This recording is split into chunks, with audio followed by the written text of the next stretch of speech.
Growing up can be hard. Kids feel the pressure of life just like anyone.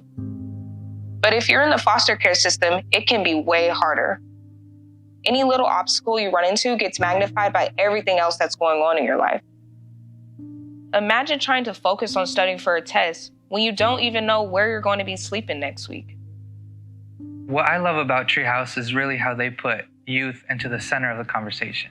We meet youth where they're at, and we attempt to remove any barriers that prevent them from going to school or getting a good education. Even a relatively simple thing like allowing them to stay at the same school when they have to move to a new home can be a massive difference in their sense of stability and safety. Treehouse is like this extra layer of support. No matter what's going on with school or where you're living, you know Treehouse is there if you need help with day-to-day stuff. Stuff that other kids probably take for granted, like having new clothes, paying for music lessons or sports fees, or getting their learner's permit. We meet with them once a week at school. We get to know their teachers, we get to know their principals, and the youth tell us what's going on. We're there, we're kind of the middleman for whatever they need. One thing that I absolutely love about Treehouse is the opportunity for us to work with young people and to help them realize their potential and reach their dreams. We've been providing hands-on support and guidance to youth in foster care for well over 30 years, and it's been amazing to be that reliable presence in the lives of so many young people. One thing is clear after all that time, that it's not enough to simply address daily challenges. The systems that are currently in place to support our youth are simply not getting the job done. Youth in foster care are still only graduating high school at about 2/3 the rate of their peers. And that's why we're leveraging our direct service experience together with research and advocacy to try and improve the system itself. Treehouse wants to amplify our voices to make real change, so we have the support we deserve and need to succeed. Our voices can help inform how people think and work with youth impacted by the foster care system, to fix the flaws in our system.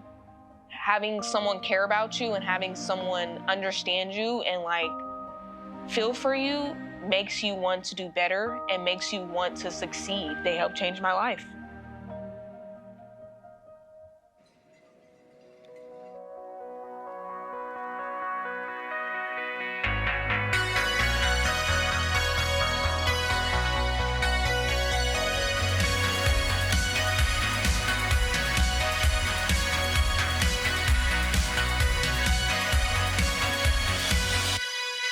Welcome to Champions 2024.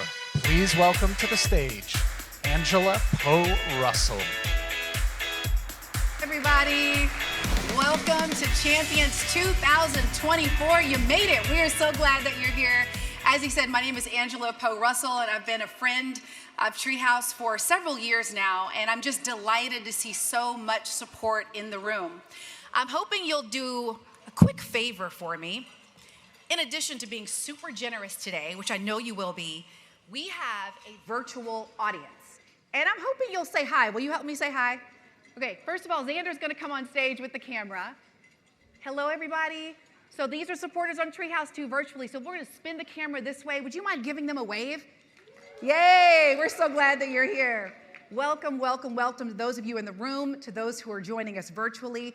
We wish a joyous Passover to those of you who are celebrating and are honored that you would spend this next hour with us. Before we go further, I just want to recognize the land that we are gathered on today. If you're online, feel free to acknowledge the indigenous lands that you're on in the chat. Today in Seattle, we are on the ancestral and unceded lands of the Duwamish, Muckleshoot, and Coast Salish peoples. We acknowledge and honor the indigenous communities across Washington state who were the first stewards of this land. Throughout history, Native children were forcibly removed from their families, and the harm done continues to echo through their families, communities, and schools to this day. As we work to transform the systems that impact young people in foster care, we commit to keeping this history in mind. Now, in the pre-event slideshow, there were a few polls. This is for our virtual audience. We asked them to participate and give us an idea of where they were watching from today, and we want to just put those results up because it's good to see where all the support is coming from. Take a look at that. Okay, and you know what? This is something we didn't solve for. They did not account for the fact that their MC cannot see far away. I should have had. So there's a plot twist, but as you can see, we have support throughout the state of Washington. Thank you so much for being with us. The next question that I'm going to ask for those of you joining us virtually, it's what does thriving mean to you? Because the theme is we can thrive, stories from youth in foster care. So if you would just let us know what thriving means to you, and then we will pull that up a little bit later in this program. I also forgot this part. I want to give a special shout out to someone virtually. This is the board, the team, and supporters watching from the McKinstry building in Spokane. So can we give them a round of applause? Thank you so much. They get a special shout out. Has anyone ever served on a board? You've served on a nonprofit board. Yes, a few of you. You know how much hard work goes into it. You put your heart and soul. I just want to call out the board of directors for Treehouse and the Treehouse Ambassador Board. Thank you so much for your passion, your support. Yes.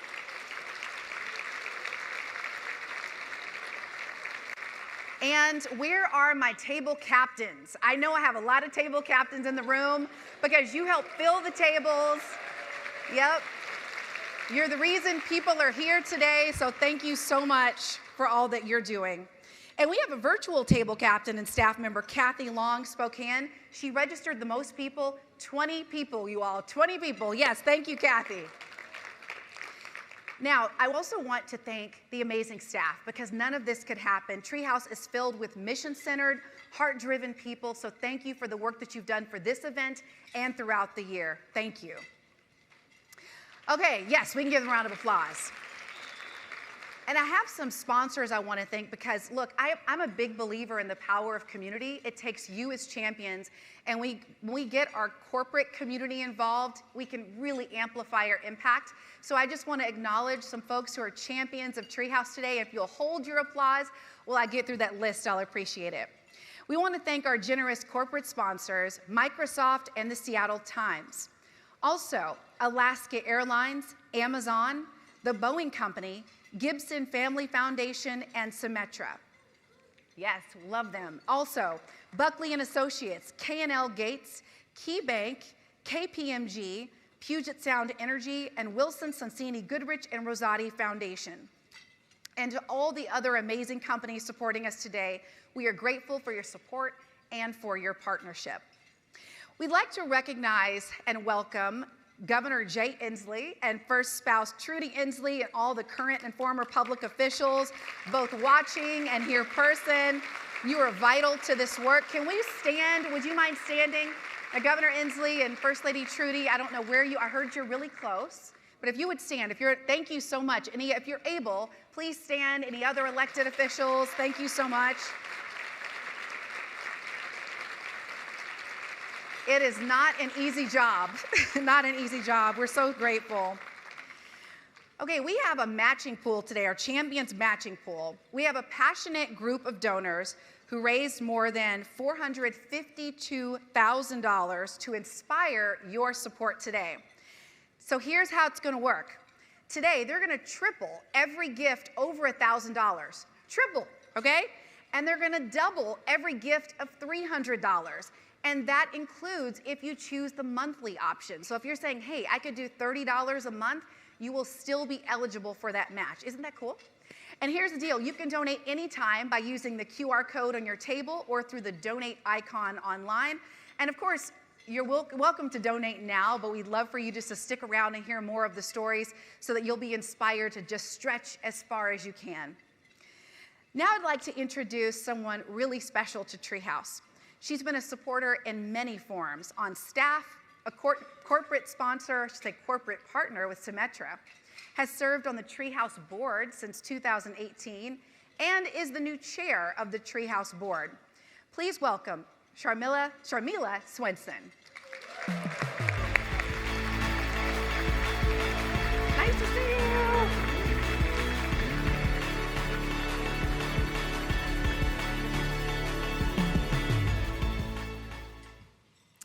Hi, everyone. I love being in this room. It's always like kind of a big, warm hug to come back together with so many friends every year for this event. I'm Sharmila Swenson, and I'm a Treehouse donor, ambassador, and board president. Since our inception 35 years ago, Treehouse has improved the educational and well-being outcomes for tens of thousands of foster youth in Washington State. 2023 was a milestone year for us, and we're proud to share that together, we supported more than 6,700 youth and young adults, removing barriers and providing everyday resources. This included educational coaching and advocacy to more than 2,000 students in foster care. We distributed 91,700 clothing items, books, backpacks, and other supplies, and we funded more than 6,000 requests for housing, transportation, extracurricular activities, school fees, and other basic needs. All of these things play an important role in helping our youth feel prepared and engaged in school. We know that students are more likely to stay in school when they have stability, when their basic needs are met, and when they feel like they belong. With our class of 2023, we celebrated 171 graduation success participants as they completed high school. And I'm proud to say that last year's class also marked more than 1,100 graduates since the start of the Graduation Success Program in 2012.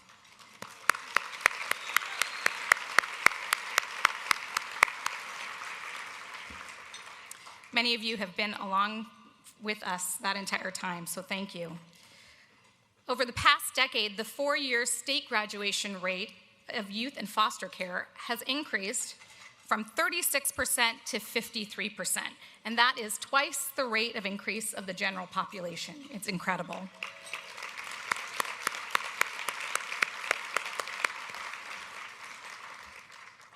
Not only has on-time graduation gone up, but recent data shows that youth enrolled in our Graduation Success Program are 37% less likely to drop out of school than those not served by our program. And the true magic may be in the success of convincing youth to persist beyond the 4th year of high school if they need to do so in order to complete their degree. Our extended high school completion rate is above 60%.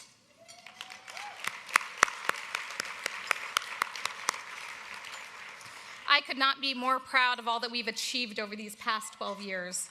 And today we are thrilled to celebrate 4 individuals and organizations that have played an essential and significant role in our achievements. First, I'm proud to welcome Governor Jay Inslee. With the support of his wife, Trudy, Governor Inslee was first compelled to seek public office nearly 40 years ago after they led an effort to ensure educational equity in their own children's schools in Eastern Washington. Having served on his staff for over a decade during his time in Congress, I can tell you personally that I saw his deep commitment to students and young people. He is a leader that knows we have a special responsibility to our children and youth in foster care, and he has continued that commitment during his tenure as governor, making Washington State and Treehouse a national leader in improving educational and well-being outcomes for foster youth. During his time in office, Washington State has reduced the number of children and youth in foster care by 45%.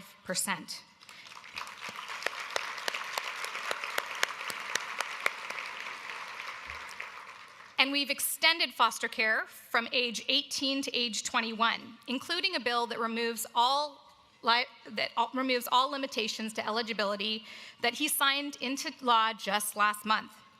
Treehouse launched Graduation Success the same year Governor Inslee took office. In partnership with our inaugural Legislator of the Year, Reuven Carlisle, who's with us somewhere here today. Raise your hand, Reuven. Thank you, Reuven. And our 2024 honoree, Tana Sen, Governor Inslee has supported both groundbreaking legislation and historic state investment in this critical work. We share our achievements with all of these amazing visionary leaders. Please help me welcome my friend Governor Inslee to the stage.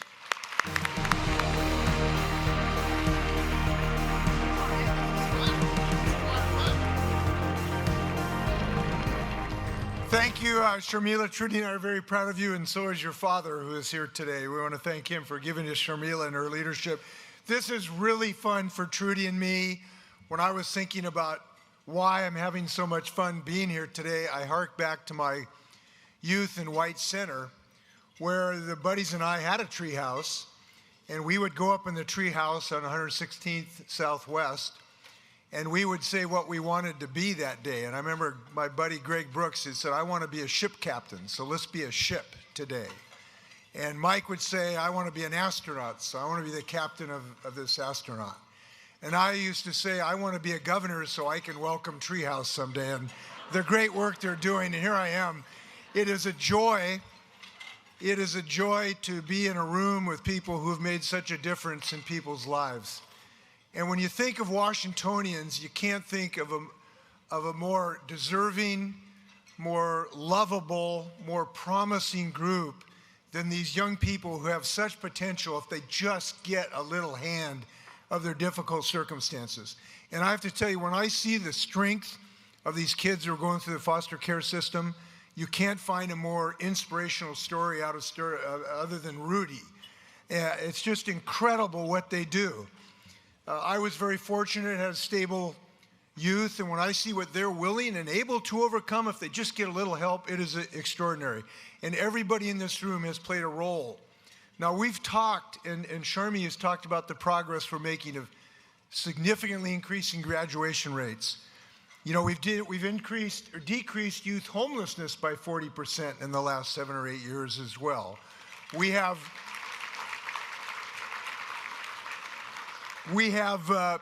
decreased the number of kids going through our separation process by 40% in the last 5 years, which I think is another achievement we should celebrate. We've made all this progress statistically, and every single one of those kids is a drama story themselves. So thank you. I want to thank you personally for what you're doing for this organization. It is moving the needle. And I want to reiterate, you've done it directly through your donations, but you've done it by supporting legislators who've done the hard things to be able to pass these bills too. And I want to thank you for your political activity as well. And the legislators who, you know what the... Now this doesn't happen without leadership, and we're going to get to honor a leader in a few moments, the 2024 Treehouse Legislator of the Year. This leader is a person who has championed every youth-based advance in the state since she's been on the scene. She is truly the go-to person in the Washington State Legislature on all things youth-related. She led efforts to secure $2.2 million for Treehouse to expand their federally recognized graduation success program, and I'm glad the rest of the nation is going to join us on this. She has been successful in passing House Bill 1188, which made sure that our kids with developmental disabilities get the full spectrum of services. She was a tremendous leader in this regard. She hasn't stopped there. She was a leader in our efforts on the Climate Commitment Act, where we're now getting these foster kids and other kids electric school buses so they don't have to breathe diesel smoke on the way to school. There's a nice little go-to. Wherever there's a kid in need, the 2024 Treehouse Legislator of the Year Award, Tana Sen, is always there. Tana, stand up and take a bow for your tremendous work. Congratulations, Tana. Congratulations, Treehouse. Let's keep the ball rolling. Keep climbing.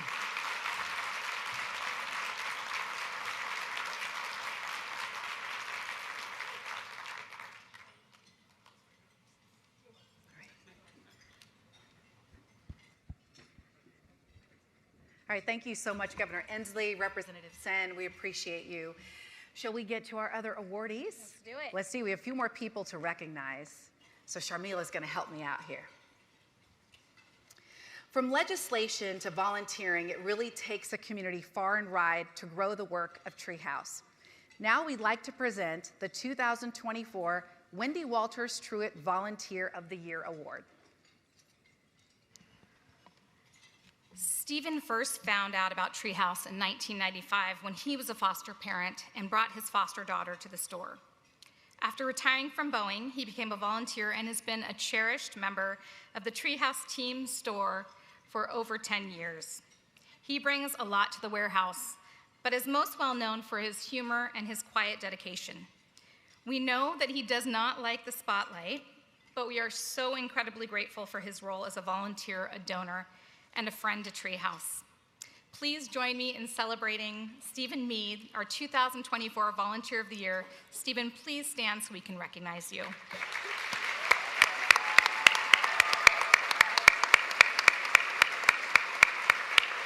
There he is.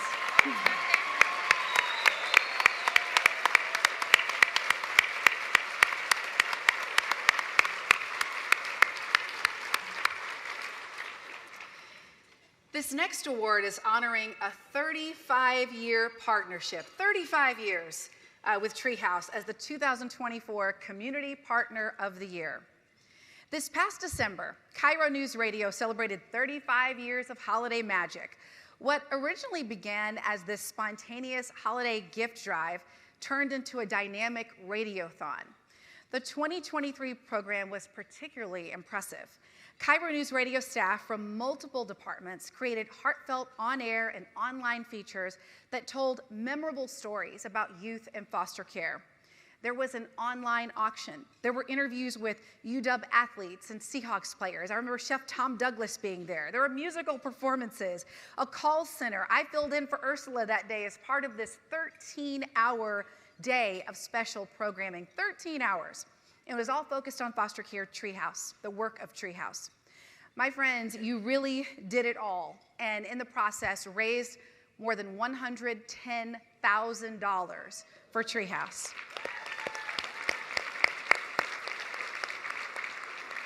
Please stand. I would ask I know they're over here. Please stand so we can recognize Cairo News Radio as the 2024 Community Partner of the Year.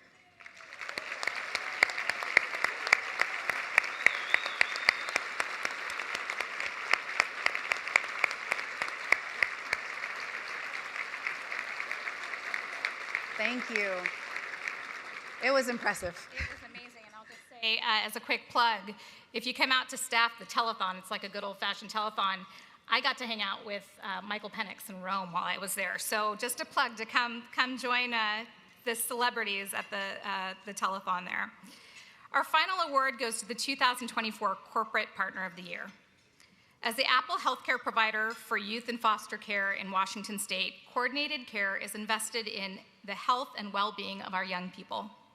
They've truly been a partner in every sense of the word, supporting our staff with trainings, ensuring our youth have access to extremely important mental health care support, and providing generous financial investment. The commitment is what we hope for from any partner of ours. We are delighted to honor Coordinated Care and their commitment to supporting foster youth and care as they grow and thrive. Will the whole Coordinated Care team please stand up so we can honor your work as the 2024 Corporate Partner of the Year?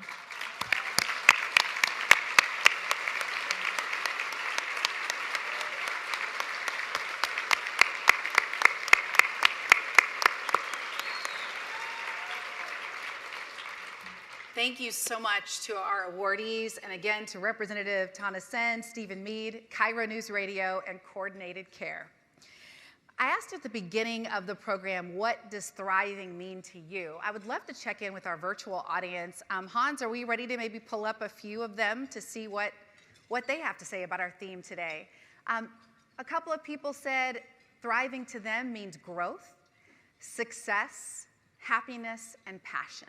And throughout this program, you'll hear more from youth impacted by the foster care system about what that means for them a little bit later. But right now, our next speaker celebrates 15 years at Treehouse this week. She has worn many hats over the years, from fundraising to programs to policies and systems change work. Please welcome Treehouse CEO, Dawn Rains.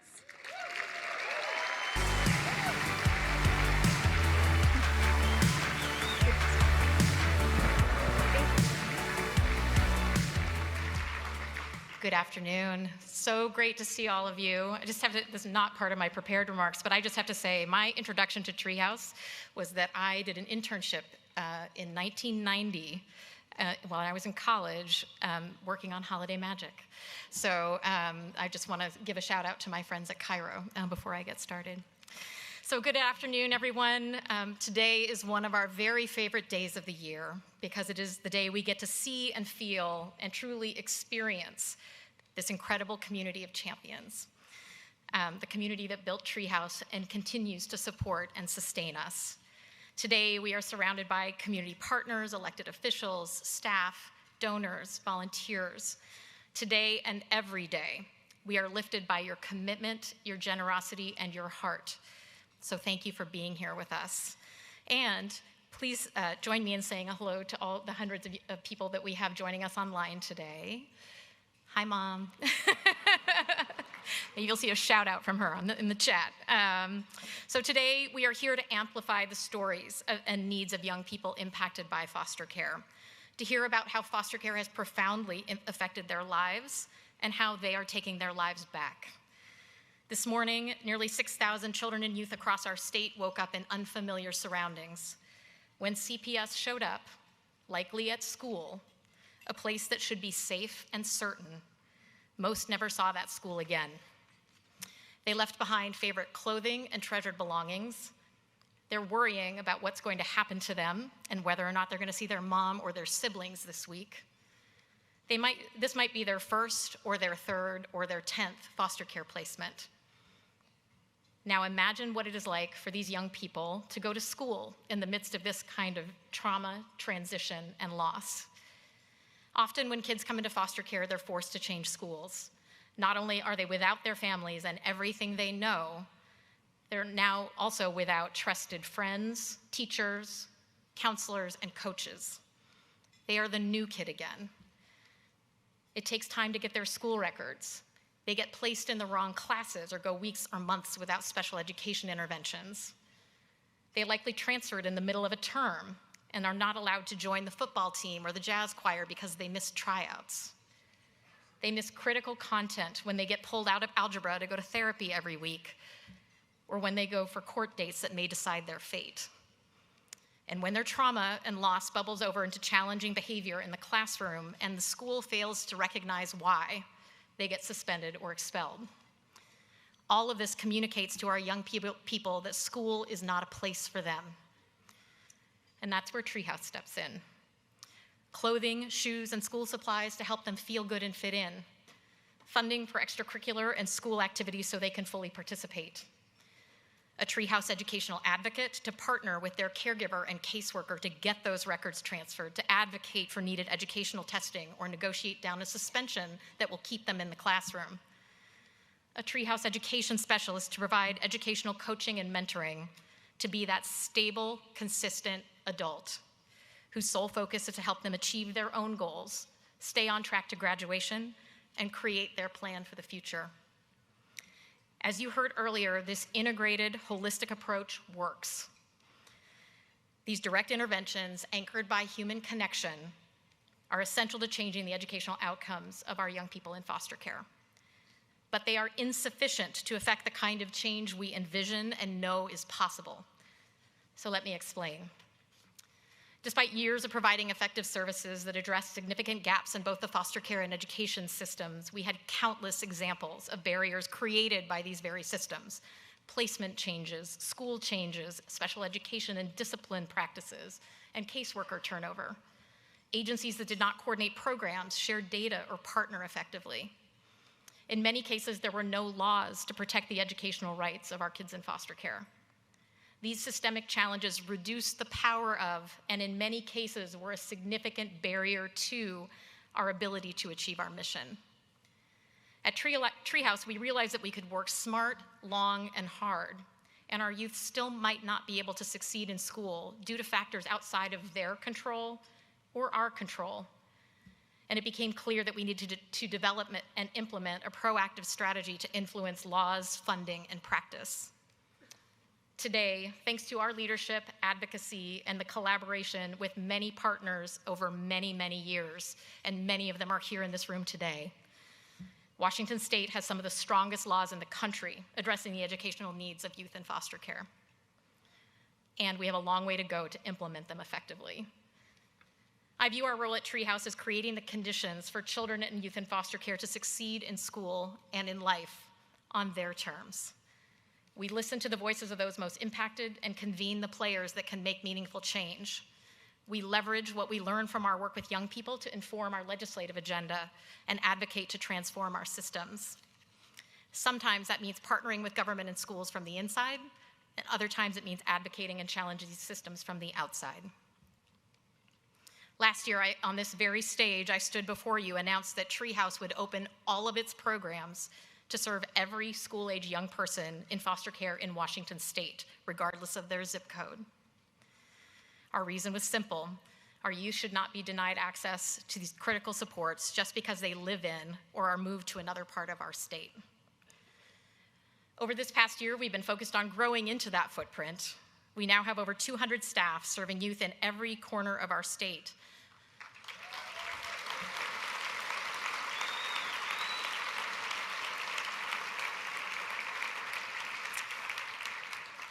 And I want to tell you that we are really stretching to keep up with the demand for our services.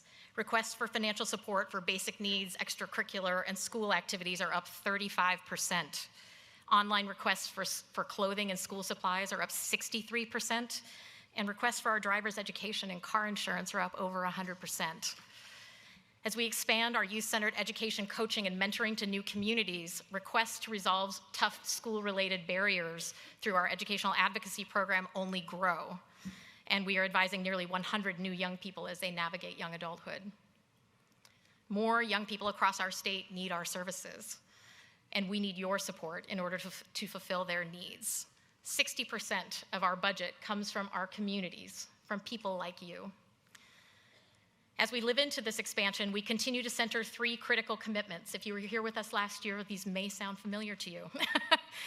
Number 1, we must effectively serve every young person.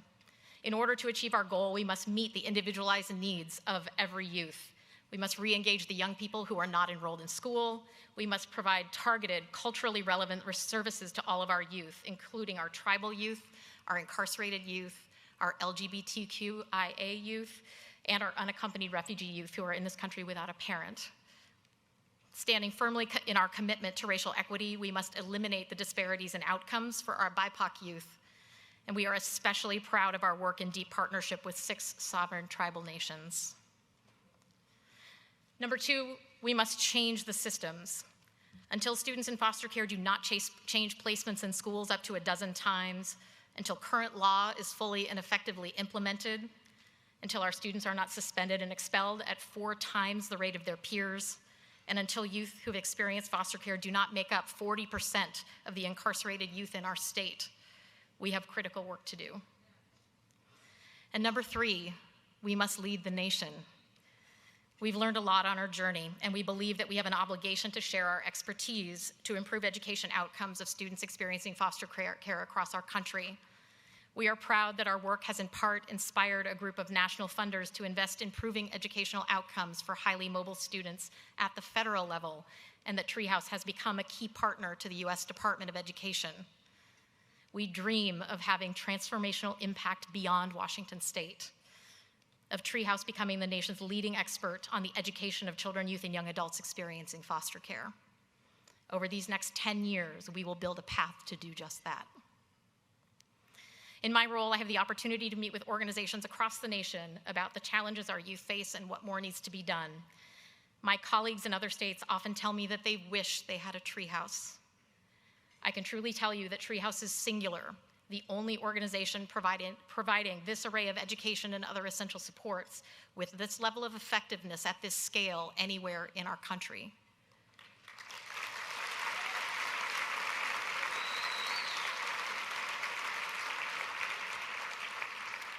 But we are singular today, we are singular because of you, because of this community gathered here today. We rely on the partnership of so many to be part of that village that our young people need. And at Treehouse, our mission is to create opportunities for young people in foster care to thrive. Our vision is that every young person impacted by foster care has everything they need to determine their own future and build the life of their dreams. I hope you will join us today in bringing that vision to life. Thank you for stepping up as champions for our young people in foster care. They are counting on us to be their community so that they can thrive. Thank you.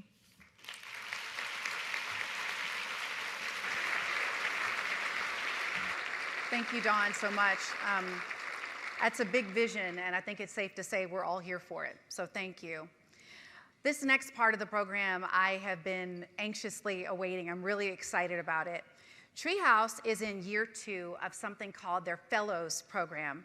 They hired 5 young people who experience foster care to work part-time at Treehouse on the policy team. The goal is for them to share their varied experiences and unique voice through selected projects within the organization. This year, 2 of the fellows chose to work on a video storytelling project. This cut is incomplete, just a peek into the work, and it's my hope that our director here, our producer, Maya, who you'll meet in a moment, that she'll turn this into a documentary. We are proud to present You Are Not Alone.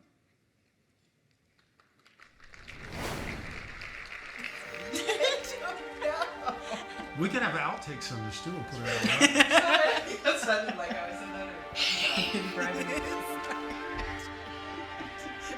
This project is extremely important to me. I feel like it's important for everyone to have a community of people that they can kind of come to and relate to. My hope is that in the future, foster kids will be able to look back on this video and be like, hey, you know, that person told this story, and that's what made me get to where I am today. Now I'm gonna start crying. Tell me a little bit about your story. Went into foster care the first time at the age of 2. My mom got me back at 3, and then this CPS kind of stayed around a little bit, but we got taken away again for the final time. I was 13, and one of my sisters who was in the home with me was 17. And we never went back home since then. We definitely still talk to our mom. I still talk to my mom. My mom is in my son's life, which I'm very grateful for. So I grew up in Puyallup and went into foster care when I was about 12. And I never really had a placement. I moved around from a lot of group homes or like shelters. And at a certain point, my mental health was really low. It's really hard not having a family. And there was a crisis and I ran away. And so I was gone for a year, and I fell into drug addiction and just a lot of really bad problems. And eventually I kind of realized, like, I want more out of my life. I want something better. I was in the foster care system when I was 12. My family gave up on me. They signed over their rights to the foster care system. That's why when I was in foster care, when I got in foster care, I didn't like family settings. I did not like family settings because it reminds me too much of what my family did to me. I was a very angry kid growing up because I lost my mom in a car accident when I was 5. She died. But I didn't have a mom and a dad. I had the system. I had social workers, I had attorneys, I had police officers, I had, you know, the judges, I had courts. Those were my parents. For so many years, for 10 years of my life, those were my parents. And nobody showed me anything different. So I allowed myself to think that this was the way of life. I was born in a prison in California. My mother was incarcerated while I was born. And so I went to foster care for the first few months of my life. I didn't like the foster care system much, so I became a habitual runaway. I went to pretty much every receiving home, foster home, group home that you could find there, and I just did not like them, so I became a Seattle street kid. I did crimes of survival at first, shoplifting, a lot of shoplifting, some burglaries. It ended up intersecting with the juvenile system, and that became like a second home to me. I preferred there, for whatever reason, I kind of preferred there over foster homes and receiving homes. So I really cycled in and out of there for a long time during my juvenile years. What do you want people to know about what it's like to be in foster care? I was a very angry kid who was angry at my social workers. Was like, you don't understand. You go home to your family, like your own bed. I sleep in a hand-me-down bed with hand-me-down clothes, and you just don't understand, you know? I remember when I first entered foster care being super depressed. I had a problem with substance abuse, and so I got separated from my sibling very fast in the system, and I felt very alone. I Sorry if I get a little emotional, but I just remember just being like, when is this gonna end? Like, this is so terrible. And through that process, I felt super alone. For a lot of years, you think you're alone. You don't have a lot of people to depend on, or at least you believe that. And I think to an extent it's true. You definitely feel like you're alone. And I think that's what makes some people, especially after they become justice system involved, grow inward. It really is a bad thing. And I think for a long time, I just grew inward. I did a lot of time in segregation where for a small child, being in a room alone, you don't learn to deal with other people. You're mad at the world, and you're just in a room 23 hours a day. It's almost like you begin to hate the world. I've met some people like that I grew up with, and when I talk to them, they just have such a sense of hopelessness, and I try to talk to them, but sometimes they've just grown too far inward. You know, my whole life, like, I've always had people, especially family, slam doors in my face, tell me that I'm not valuable, tell me that I'm not worth it, tell me that, you know, whatever I do isn't gonna make a difference, that I'm the reason why my mom's dead, or I'm the reason why I'm the way that I am, or that the world is the way that it is because I was alive and I was existing. And, you know, hearing that from your family members, especially as a young child, as an adolescent, that will stick with you. You know, it really does. It sticks with you. So, like, even to this day, I still battle with, I'm the reason why this person's feeling this way. I'm the reason why this person's feeling that way. And it's not my fault that I feel like that. It's not my fault that I can't get those thoughts or that negative self-talk out of my head. It's just everything that I've been through. It's that trauma latching onto me and telling me that these things are my fault because this is the way I am. What does it mean for you to thrive? Thriving from the perspective of a foster child, especially one that's been down and out, just means to overcome, not all of it, because I don't know if we're ever going to overcome all of it. I haven't overcome all my trauma. I still have issues that I work on in my head on a daily basis. And over time, to thrive just means you start overcoming that, and each step is thriving a little more. At some point when it turns, I think, is when you meet somebody that can help you through that, and usually it's someone that has that shared experience or lived experience. I did meet some good people that tried to help me think differently and think that you're not alone. Enjoy the little things because they add up. But now being able to give back to the youth in foster care as an adult who's went through it, I'm honestly blessed. This is what I love. I love to share my story. I love to give back. Like, the many times I felt alone and other people made me not feel alone, I want to do the same for others. Like, so I'm super, super excited for that and what's to come, and super blessed that I got this opportunity as well, because it does take a village. I want to tell mommies out there, especially teen mommies, don't be afraid to take that help. It takes a village for real. I know you want to do bad all by yourself, trust me, and it's hard to trust people, especially, you know, going through hard times and being bounced around and stuff, but, you know, if someone is genuinely trying to help you and, you know, just, it's okay to take it. Don't be afraid to take it. Don't break yourself, because, you know, if you break yourself, there's nothing left to give that baby. And I know every mommy wants to give their baby the world.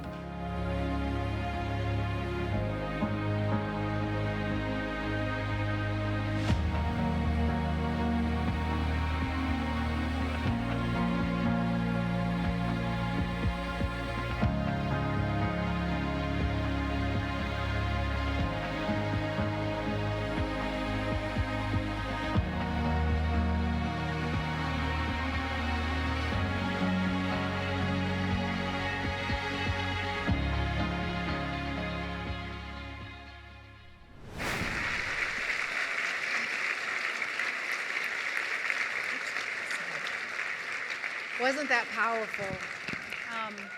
Welcome Maya to the stage. Maya spent so many months working on that video.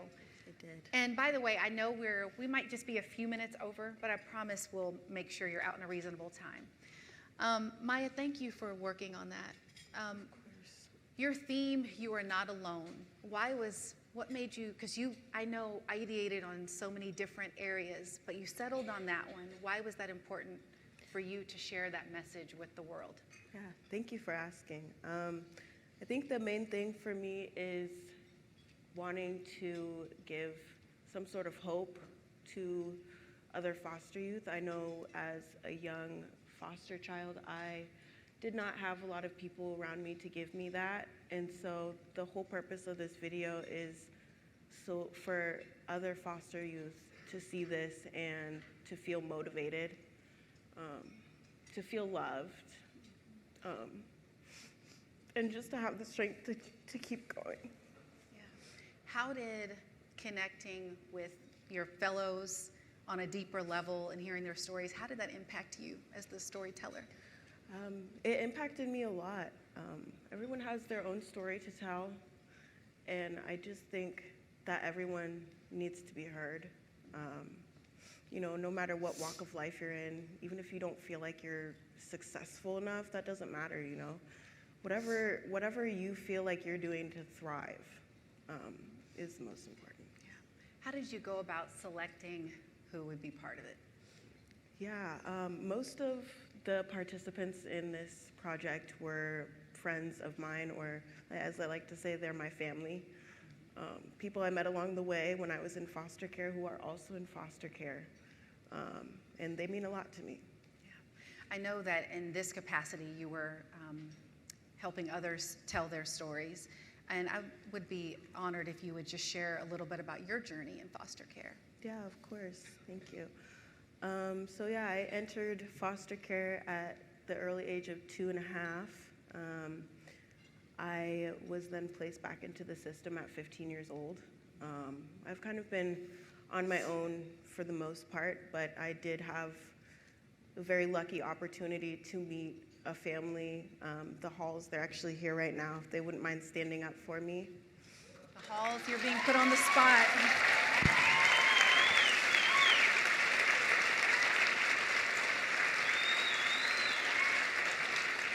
So 2.5, you go into foster care. You're what age when you meet the Halls? I met the Halls when I was 17. Okay. So they literally saved my life, and I would never ask for better people in my life. So thank you so much.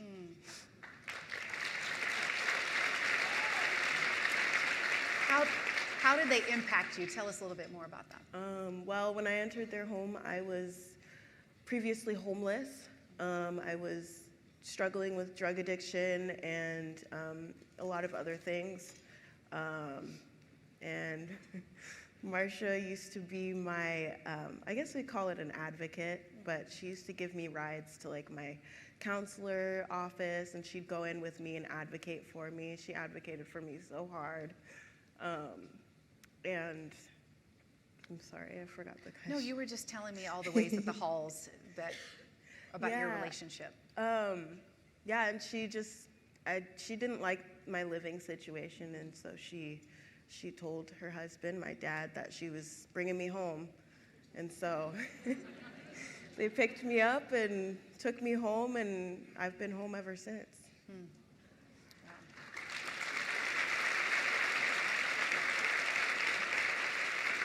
Now, this video you presented today, it's the kickoff of a series. So tell me more about that. Yeah, so I have kind of been messing around with this project. I don't know, I feel like, I don't No, it's okay, and this is emotional. It's okay. I mean, and you're on stage in front of all these people. I'm just curious, because this is really this is just the beginning, the video that you just shared. So tell us about what comes next in terms of the series. I'm not too sure what comes next, but I know that this isn't it. You want to tell more stories? Yeah, there's so many other stories to tell, you know. There's lots of Alexes and lots of Mayas and lots of Marians out there, you know, just waiting for people to listen. That's all we want. We just want people to listen to us and love us for who we are, treat us like human beings, you know. Yeah. Your time as a fellow, it's wrapping up when? June will be the last June will be month. the end. Okay, how has that experience been as a fellow? Oh, wow. Yeah, this experience has been amazing. I feel like since I've met the other fellows, I don't know, they've become a part of my family, you know, like they are my lived experience siblings, and I couldn't ask for better siblings. So thank you. Yeah. So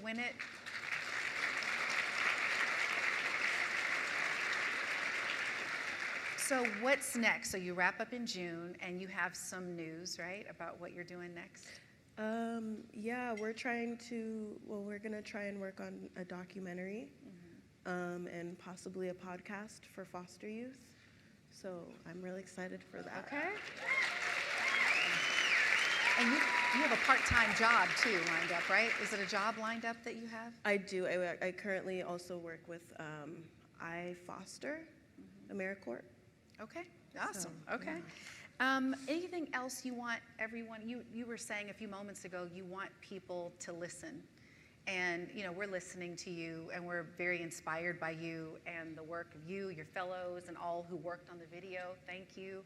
Anything else you want people to know before we wrap up? Thank you so much for being here and offering an ear. We appreciate it. Yeah. Thank you for being willing to tell your story and the story of others. Thank you. Yeah.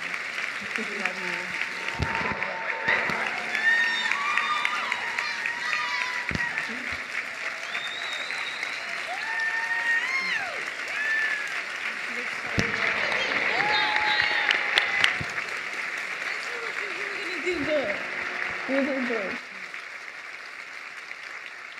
And now I just want to properly introduce our final speaker, former Treehouse participant, current launch success coach, and lived expert, Nevaeh Brewer. Hi, thank you for having me. As I stand here before you today, I want to take a moment to reflect on the journey that has brought me here. I am an alumnus of the foster care system, as you've seen in the previous video. My story, like many others, resonates with feelings of frustration and anger towards ourselves, the system, and the world. These emotions underscore the challenge of thriving when it feels unattainable.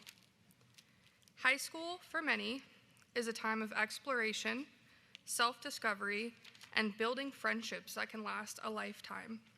But for me and many youth in care, it's a different story. Moving from one foster home to another, constantly adjusting to new environments, and struggling to fit in made it difficult to envision a future beyond survival. However, amongst the shadows, there are rays of light. It's crucial to acknowledge that those who appear to be thriving often do so not only through willpower, but because they are surrounded by a network of support. Whether it's the presence of family, friends, or the guidance of mentors, these connections serve as pillars of strength, helping to anchor us against life's storms. So, as we reflect on the journey of young people in foster care, let us remember that while the road may be treacherous, we are not alone. With the support of those who stand beside us, the dream of thriving, though daunting, becomes a journey shared, a journey made possible by the hands we hold and the hearts that uplift us. In my time with Treehouse, I was fortunate to have coaches that truly cared about their job and their participants. In graduation success, I worked with Kevin Burke, he was my first, while returning to foster care after being a runaway, and re-entering the public education system for the first time after being gone for so long, and getting my GED. At this point in my life, significant distrust of adults was built, and Kevin was not exempt. But he chose to push through until he got to know me. He knew me well enough to utilize the incentives that you guys fund for the Grad Success Program to help me keep pushing when things got hard. It was always coffee, and it always worked. After I got my GED, I transitioned to the Launch Success Program and was paired with Renee Jones. At the time of my transition, I was angry that I had to get a new coach. Because when you have such instability and lack safe adult connection in your life, and you begin working with someone who believes in you and supports you, they become the parent you wish you had. I had the thought at this transition of, I don't want to get to know somebody new after I put in all this work to build trust and to bear the most vulnerable parts of my life to them. And so I ignored Renee for almost a year. Then one day, after many months of her consistently reaching out, she broke through the walls I had put up. And from that moment on, I was a participant who would call every morning and ask, "Did you have your coffee yet? What are you doing today? How are your grandkids?" She always picked up the phone, and she always had the right answers, whether it was school, parenting, or career advice. I knew she had my back, and with her support, I dared to envision a future beyond my circumstances. I applied for college, and I applied for a role as a launch success coach with Treehouse.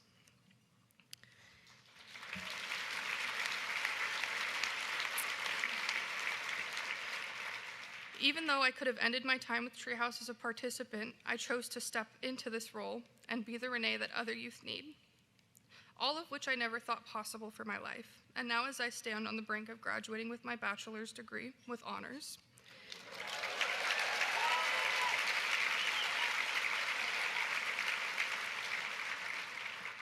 at my 2-year anniversary with Treehouse, I can't help but feel immense gratitude for the role that Treehouse has played in shaping my journey, not only now, but also for what is yet to come.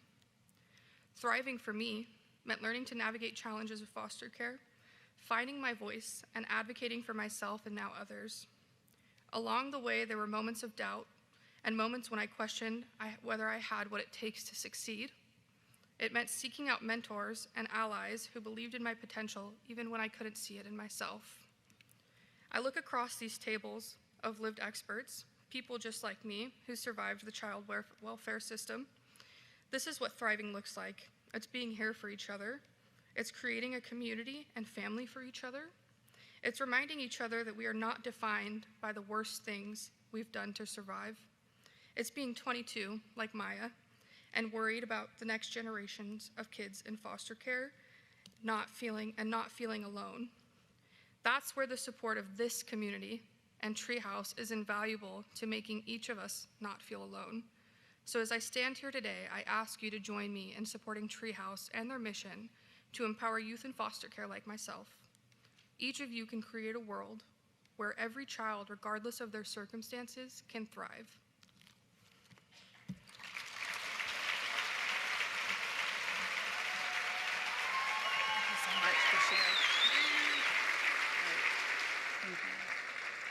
As we close our time together, I know that you have heard the need for support. You heard from Dawn how expanding all the programs statewide, it's needed, but it has stretched the resources of this amazing organization. They raise 60% of their own budget. You've heard from the young people how having community or even just one person in their lives made such a huge difference in their ability to thrive. It's not lost on me that it's the generosity of this community that makes all of this possible. As we stated earlier, gifts over $300 will be matched today, and gifts over $1,000 will be tripled. The matching levels are on your screen if you're watching virtually, and again, it includes the monthly options.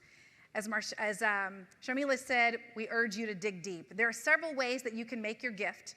If you're online, there's a donate button to the left of your screen or a link in the chat. If you're in person, you can scan that QR code on your table to donate by credit card. If you need help, there are volunteers in the room who can offer support. Just raise your hand. And we also have pledge forms. We want to make this super easy for you to support Treehouse. Okay, we got the pledge form. We'll take the checks. We'll take the QR codes, credit cards, all the things. And you can just leave this with your table captain. As we close, I want to remind us all that Treehouse isn't a building or a city. It's a commitment to every young person we serve that they are not alone, and that their dreams are valid, that they are worthy of love and support. This commitment extends to all young people in foster care in all communities across our state. Absolutely. They deserve our support, our commitment. They deserve someone like Nevaeh to believe in them and help them transition from surviving to thriving. Thank you so much for spending the last hour with us, for listening, for being so generous with your time and your energy. We are so grateful, and we hope you enjoy the rest of your day.